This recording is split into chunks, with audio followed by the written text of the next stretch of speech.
They say the best time to repair the roof is when the sun is shining. To bring that into practice, we are installing the heating when it's 30 degrees Celsius outside. Almost 90 degrees in freedom units. My name is Gijs and this is my dad. And this is Schoener Tijgerhaai. 2 years ago we started a major rebuild to get her ready for new adventures. And we're sharing the process with you. Subscribe to stay tuned.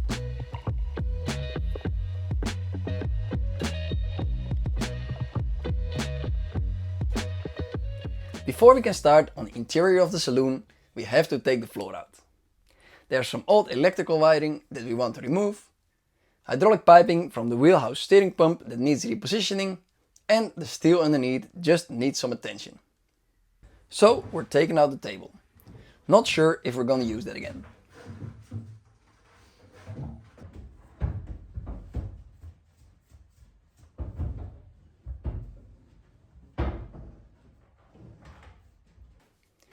And we can take out half of the floor plates. The other half will have to wait, so that we still have a place to walk around and put our tools and other stuff that would get in the way otherwise. It's pretty clear that some maintenance is overdue. The space in between the wooden floor and the steel used to be filled with glass wool or stone wool. That sucked up some water and was unable to get dry again, resulting in always damp steel and planking. The planking was replaced and the insulation removed a long time ago, but the steel still has to be done. All cabinets are suspended from the floor to be able to take the floor out easily. So the only hard to reach place is underneath the old refrigerator.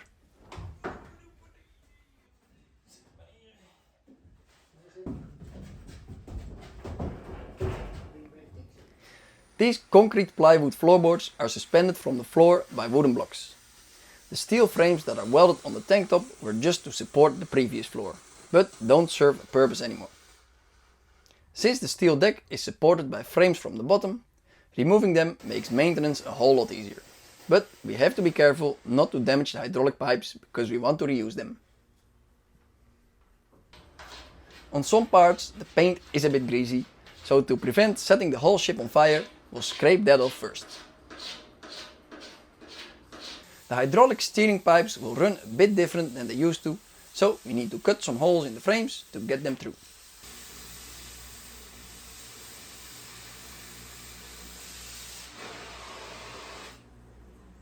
And now we can slap on the first layer of fresh paint. For the hydraulic pipes, we also need some new bulkhead penetrations to get from the engine room into the saloon. And a lot of holes where cables used to run through have to be closed off, as all cables now run through cable trays in the ceiling, where they can be reached at all times. The main engine controls from the helm on the poop deck also used to run underneath the floor. But since we don't want cables running there anymore, we're gonna have them run through the old aft peak water tank underneath.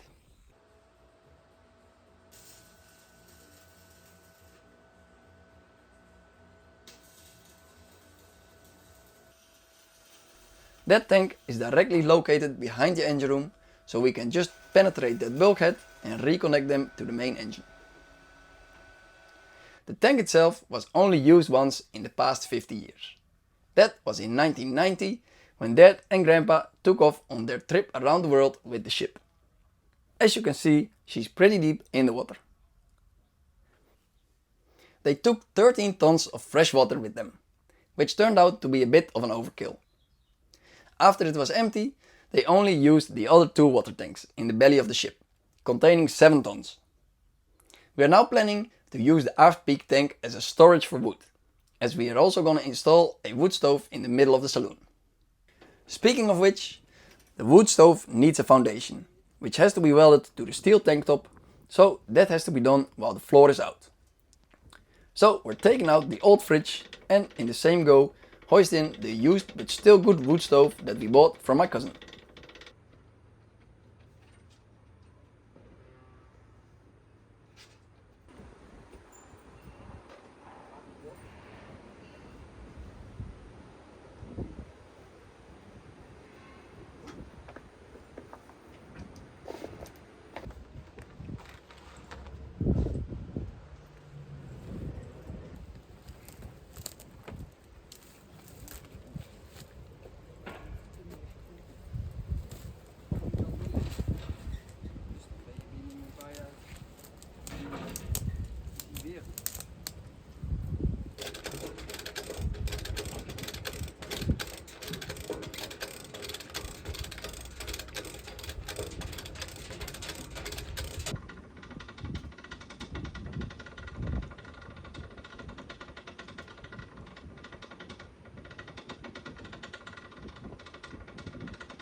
and there we go. We decided to have the front of the stove face away from the galley area, since the person doing the cooking will probably not be the person keeping the stove on. We can fit 2 pans on top, so if needed, cooking will be a team effort. These wood stoves are not meant to stand in the middle of a room, but rather with the back side close to a wall. As a result, the front has nice rounded edges, but the back is quite sharp. The top plate is quite sharp as well, and it might be hot, although we do not plan to light it during sailing. With all those things taken in consideration, the stove needs a railing around it, which is useful at sea anyways, since it's the middle of the saloon.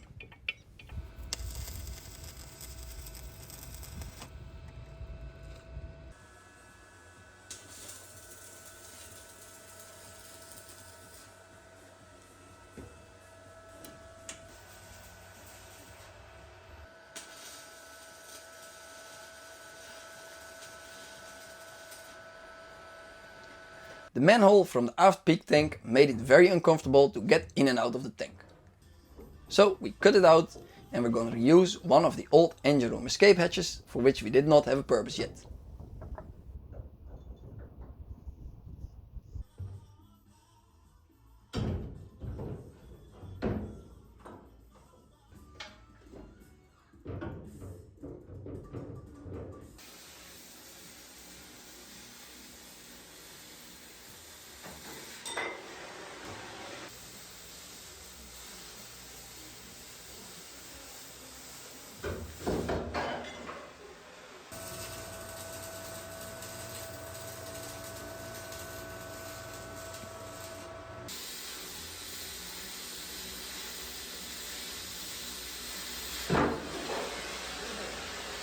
Now it's a lot easier to get in and out, especially when the new floor is installed.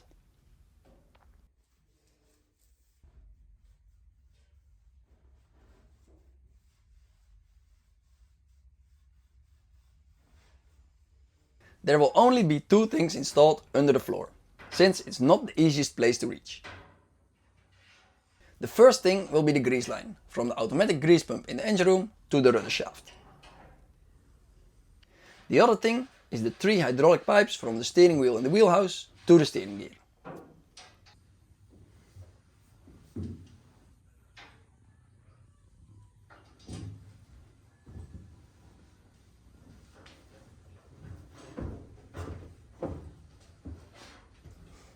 With those installed, we can finally also fill up the steering pump in the wheelhouse just by opening the deaeration and let gravity do the job.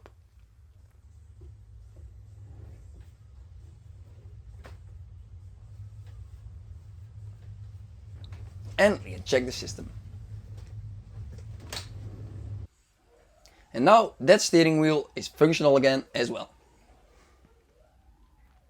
We waited a few days before painting to check for leaks, but none appeared.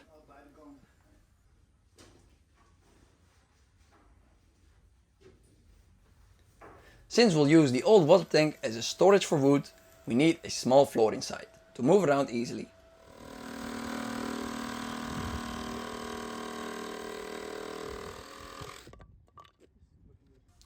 And the tank itself needs some attention. The quickest and longest lasting solution is just new Portland cement, which is not the nicest looking, but it's widely used for coating the inside of water tanks, even though we're not using this tank for water anymore. It's very difficult to get the old cement out. Dad tried a few years back, that's why it's a bit rusty, but he gave up after a couple of days. Coating the cement over with new cement works very well. And since it's going to be somewhat of a cellar, the concrete look does not look out of place. With the tank fully coated again and easy to move around in, we can run the main engine controls through and connect them back to the main engine.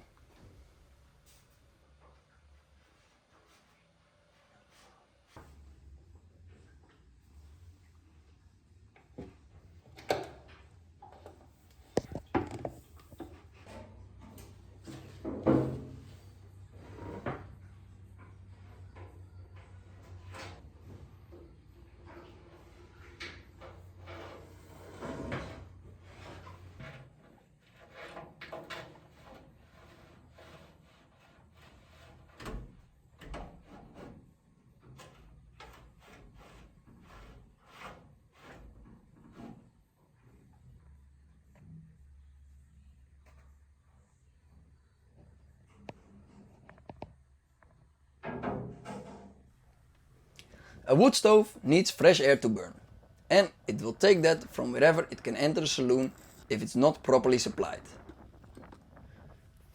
So to prevent getting a cold draft from somewhere towards the stove, we'll install a fresh air supply from deck through the wood cellar, which will also help the wood dry, coming back up right underneath the stove.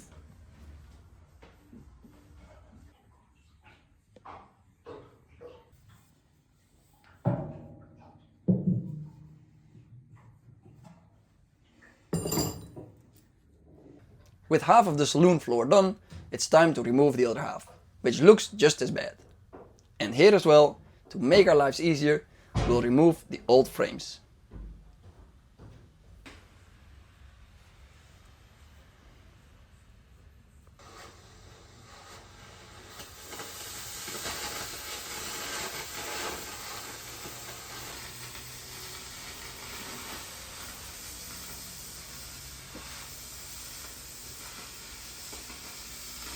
And look at that!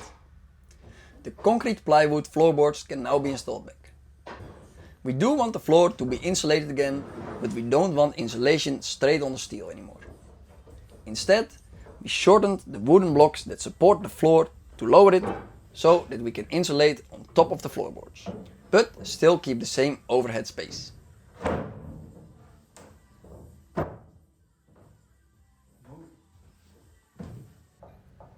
It can be a bit annoying that you have pieces of wood that don't fit inside the stove with no place to chop them up. So we're installing a small but heavy foundation for a chopping block.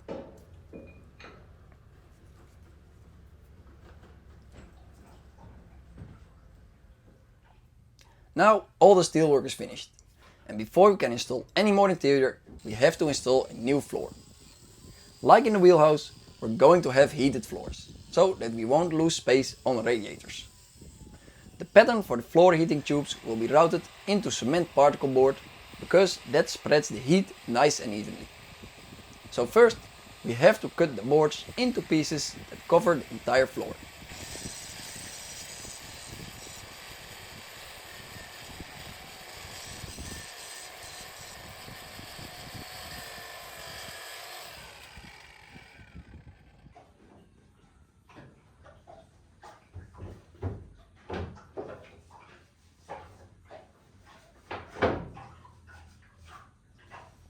I designed a tube pattern on the computer. This small bit in the middle is a separate group because that is the area that is directly above the main engine. So if we ever need to remove that, we only have to take out a small piece of the floor to reach the deck underneath. So now it's time to dig up the good old CNC router and let that do all the hard work.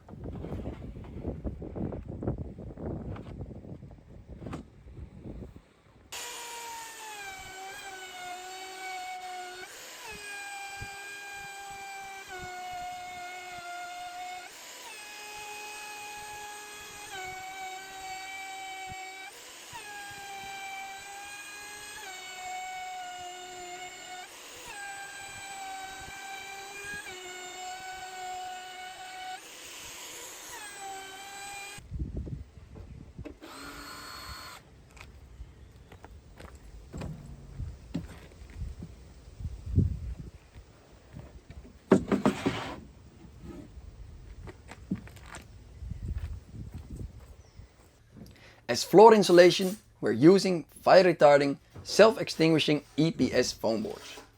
That sounds great because it's waterproof, cheap, and in this case also fire safe.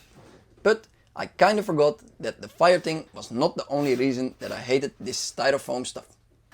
It is also very messy to cut into smaller pieces.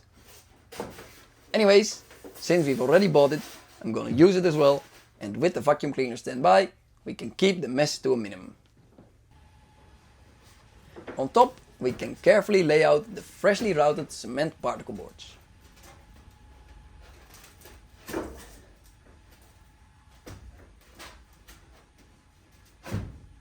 For the tubing, I'm going to do a warm-up run with the piece of the floor above the engine, which is roughly 20 meters of tube.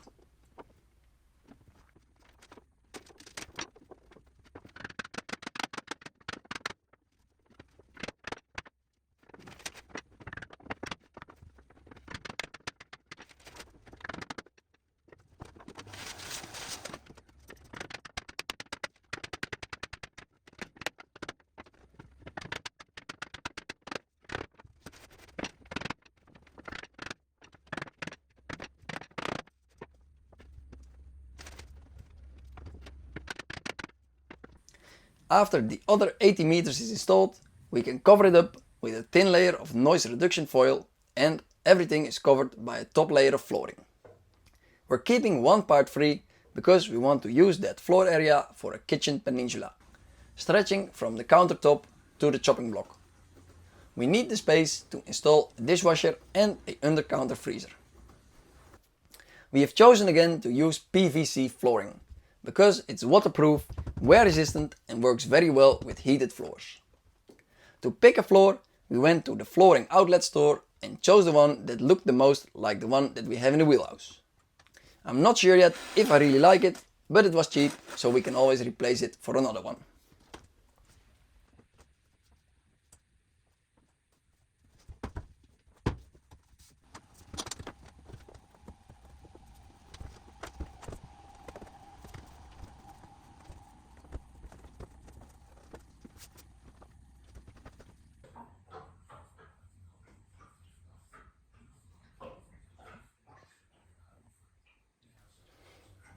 Before we can fill the heated floors with warm water, we first have to set up the complete freshwater system in the engine room.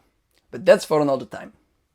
At least now we have the floor in the saloon, so we can start building the interior. But this is all for now. If you have any questions or remarks, please let us know in the comments. Thank you for watching and I'll see you next time.